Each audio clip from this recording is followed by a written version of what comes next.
कथावाचक साध्वी प्रेम बाईसा की संदिग्ध मौत का मामला लगातार गर्माता जा रहा है। मौत पर सवाल उठ रहे हैं। पोस्टमार्टम के दौरान तनाव देखने को मिला है। सोशल मीडिया पोस्ट पर भी सवाल उठे कि आखिर मौत के बाद ये पोस्ट आया कैसे सामने, किसने इस पोस्ट को लिखा और इसके पीछे का मकसद क्या था। साध्वी के पिता और भाई ने इंसाफ की मांग की है। राजस्थान के मारवाड़ की मशहूर कथावाचक और साध्वी प्रेम बाईसा की संदिग्ध परिस्थितियों में मौत हो गई।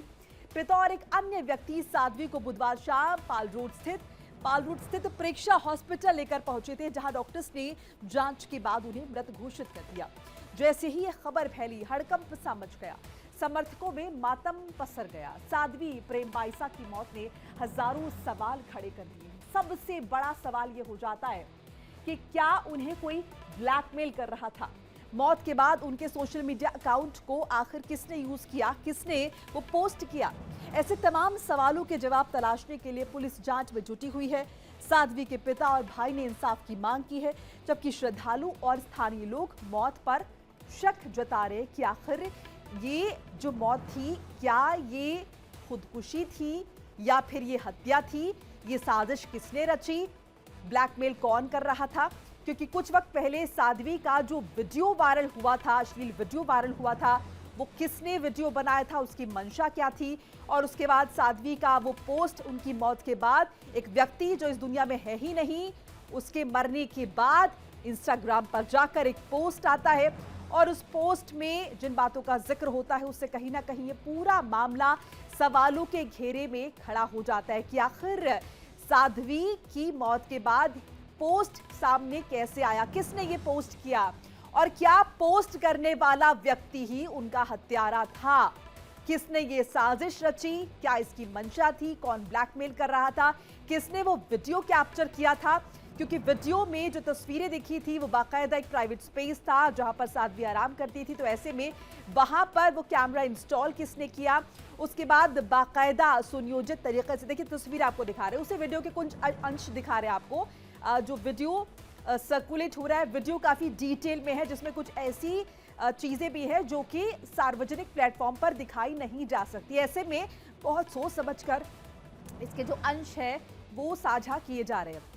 तो इस वीडियो के सामने आने के बाद लोगों में रोष था, और रोष इस बात को लेकर था कि एक साध्वी जो भगवा वस्त्र धारण किए हुए है, वो आखिर कैसे अपने पिता गुरु के गले लग सकती है, या फिर इनके बीच जो भी इंटीमेसी यहां पर देखी गई। अब ये देखिए, वीडियो बहुत डिटेल्ड नहीं है, इस वीडियो में और भी बहुत कुछ था जो कि आपत्तिजनक था, जो कि दिखाया नहीं जा सकता, लेकिन फिर भी समझाने के मकसद से जो जरूरी था वो आपको इस सार्वजनिक प्लेटफॉर्म के माध्यम से दिखाया जा रहा है।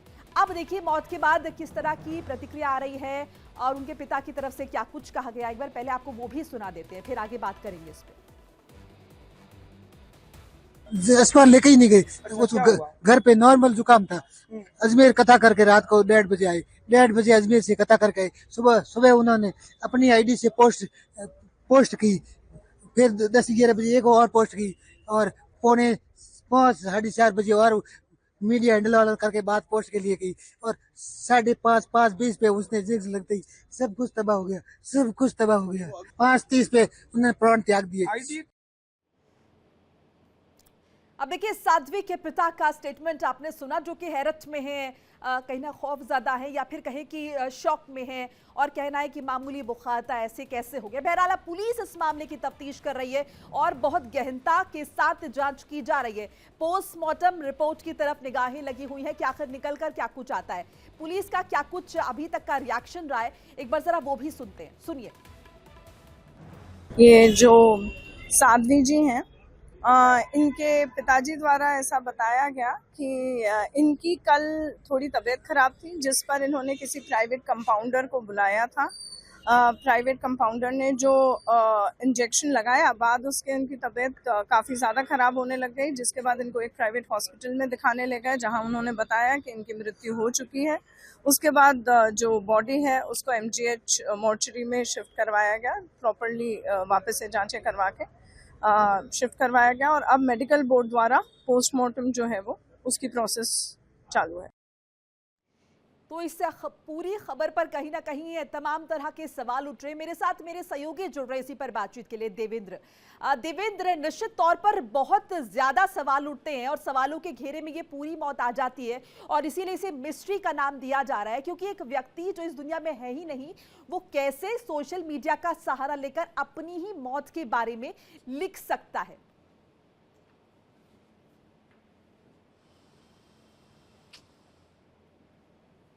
चलिए देवेंद्र से जुड़ने की फिर से कोशिश करेंगे। देखिए जो वीडियो ये सामने आया था, जिस वीडियो को लेकर तमाम तरह के सवाल उठे हैं और कहीं ना कहीं सनातन धर्म से जुड़े जो लोग हैं उन्होंने ऐतराज जताया था, साध्वी के आचरण को लेकर सवाल उठाया था। साध्वी ने बाद में आके स्पष्टीकरण दिया और कहा कि पिता को गले लगाने का ये वीडियो था।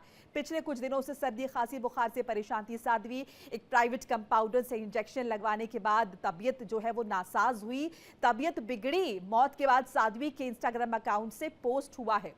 कुछ दिन पहले साध्वी का एक वीडियो वायरल हुआ। आपको पूरी खबर विस्तार से और तफसील से बता रहे हैं कि कुछ दिन पहले साध्वी का एक वीडियो वायरल हुआ था। उसके बाद साध्वी ने स्पष्टीकरण दिया, यहां तक कहा कि मेरी अग्नि परीक्षा ले लो, अपनी अग्नि परीक्षा के माध्यम से मैं ये भी साबित कर दूंगी कि सनातन धर्म की महिमा क्या है। अगर आप निष्पाप है, अगर आपने कुछ गलत नहीं किया तो आप अग्नि परीक्षा को आसानी से पार कर जाएंगे। बहरहाल साध्वी की तबीयत खराब होती है, नासाज होती है, एक प्राइवेट कंपाउंडर को बुलाया जाता है, वो एक इंजेक्शन लगाता है, कुछ देर बाद मौत हो जाती है, अस्पताल लेकर जाया जाता है जहां पर डॉक्टर्स ऑफिशियली बता देते हैं कि वो जीवित नहीं है। उसके बाद इंस्टाग्राम अकाउंट से एक पोस्ट होता है और जाहिर है इस पोस्ट के में जो कुछ लिखा हुआ है उससे तमाम तरह के सवाल उठते हैं। ये भी सवाल उठता है कि सर्दी खांसी बुखार जैसी मामूली समस्या की वजह से क्या किसी की जान जा सकती है? वो जो इंजेक्शन दिया गया, क्या उस इंजेक्शन में ऐसा कुछ था जिसकी वजह से साध्वी की जान चली गई? वो कौन लोग थे जिन्होंने बाकायदा साध्वी के कमरे में वो कैमरा इंस्टॉल किया और या सीसीटीवी लगाया या फिर वहाँ पे एक हिडन कैमरा रखा? उसके बाद वो जो फुटेज है वो पूरी तैयार होती है और वो सुनियोजित तरीके से पब्लिक प्लेटफॉर्म पर आता भी है, यानी कि साध्वी की छवि को धूमिल करने की कोशिश, ब्लैकमेल करने की कोशिश। और उसके बाद जिस तरीके से ये हत्या हुई है या फिर जो भी कहे साध्वी की मौत हुई, क्योंकि अभी अगर हम देखिए 4 घंटे बाद यहाँ पर कहीं ना कहीं अगर हम देखें 4 घंटे बाद ये पोस्ट जो है सामने आता है। पिछले साल जुलाई में वायरल हुआ था ये वीडियो, एक व्यक्ति को गले लगाती नजर आ रही थी साध्वी, जिसके बाद ये पूरी कंट्रोवर्सी हुई थी। एक बार फिर से देवेंद्र का रुख कर लेते हैं, मेरे साथ मेरे सहयोगी बने हुए। देवेंद्र, मौत है, खुदकुशी है, आत्महत्या है, किसी ने मारा है, साजिश है, ये मिस्ट्री बनी हुई है और निश्चित तौर पर ये मिस्ट्री है क्योंकि कोई अपने मरने के बाद आखिर कैसे सोशल मीडिया का सहारा लेकर पोस्ट कर सकता है? बिल्कुल मोनिका, ये सवाल लगातार पूछा जा रहा है और ये इन सब सवालों का जवाब जो है वो कुछ हद तक पोस्टमार्टम रिपोर्ट के आने के बाद ही ये कहा जा सकेगा कि आखिर मौत की बड़ी वजह क्या है। क्योंकि एक महज खांसी जुकाम के शिकायत के बाद एक बुखार कम करने का इंजेक्शन अगर लिया गया है और उसके बाद कंपाउंडर से जब पुलिस ने दोबारा पूछताछ की है तो उसने भी यही बात कही कि उसने एक सामान्य रूप से जो दवा इस्तेमाल होती है इंजेक्शन, वही उन्होंने दिया है। लेकिन बड़ा सवाल ये है कि आखिर एक छोटे से इंजेक्शन के बाद क्या अचानक शरीर में रिएक्शंस इतने ज़्यादा हो जाएंगे कि जिससे घटना जो है वो व्यक्ति की मौत हो जाए? तो ये बहुत बड़ा सवाल है और यही वजह है कि बोर्ड से जो पोस्टमार्टम करवाया गया है उसकी रिपोर्ट आने के बाद ही इस बारे में ये कहा जा सके कि आखिर मौत की बड़ी वजह क्या है। सबसे बड़ा सवाल ये है कि पुलिस किस एंगल से जांच कर रही है इस मामले में? पुलिस किस एंगल से जांच कर रही है? खुदकुशी के एंगल से, साजिश के एंगल से, या फिर कोरिलेट कर रही है कि पहले वो वीडियो सामने आता है उसके बाद स्पष्टीकरण देना पड़ता है, यानी कि छवि खराब करने की पहले कोशिश की गई, ब्लैकमेल करने की कोशिश की गई और उसके बाद मौत हो जाती है?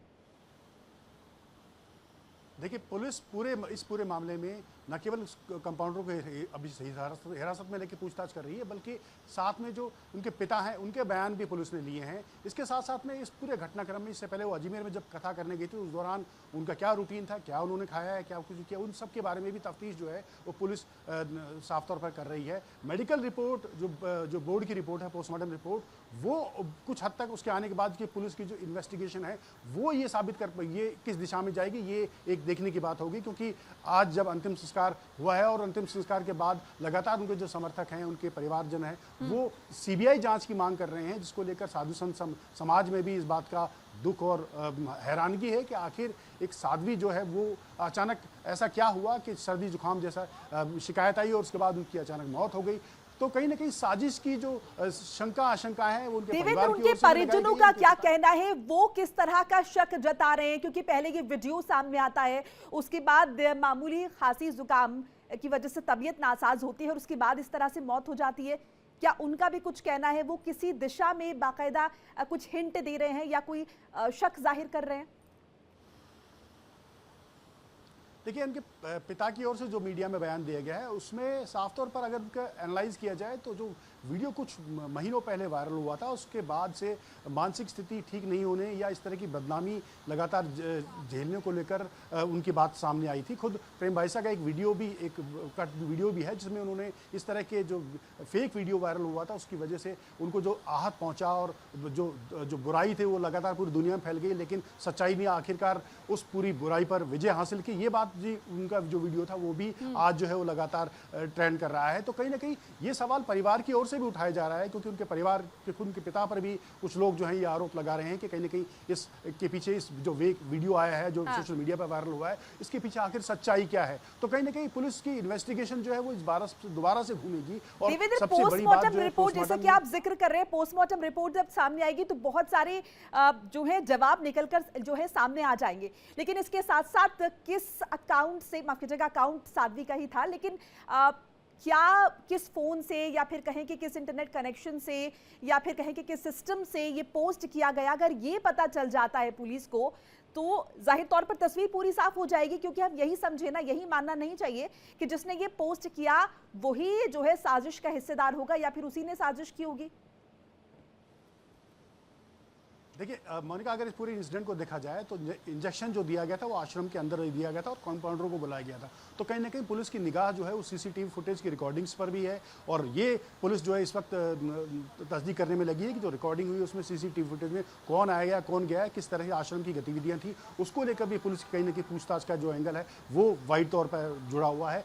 पोस्टमार्टम रिपोर्ट के आने के बाद किस तरह के शरीर में परिवर्तन हुए उसको लेकर कौन कौन वहाँ पर मौजूद थे, उनकी IT सेल में कौन कौन जो बंदे काम कर रहे हैं उनसे भी लगातार पूछताछ की जो तैयारी है वो जोधपुर पुलिस कर रही है। सबसे बड़ा सवाल आखिर यही है कि इस वक्त जो उनके समर्थक जो ये मांग कर रहे हैं कि CBI की जांच की मांग कर रहे हैं, उनका साफ तौर पर कहना है कि लोकल पुलिस पर उनका भरोसा नहीं है। कांग्रेस भी ये बात कह चुकी है, इसके पर राजनीति भी शुरू हो चुकी है। संत महात्माओं के बयान की जो लगातार बाप और बेटी के रिश्ते के संदर्भ में जो वीडियो वायरल हुआ है उसके बाद आ रहे हैं, तो कहीं ना कहीं उन पर भी वो भी एक सवाल उठा रहे हैं कि आखिर इस तरह की जो अफवाहें सामने आ रही हैं उन पर भी कहीं ना कहीं विराम लगना चाहिए, उनकी जाँच होनी चाहिए और जो इस तरह के दोषी लोग हैं उन पर भी कहीं ना कहीं कड़ी से कड़ी कार्रवाई होनी चाहिए।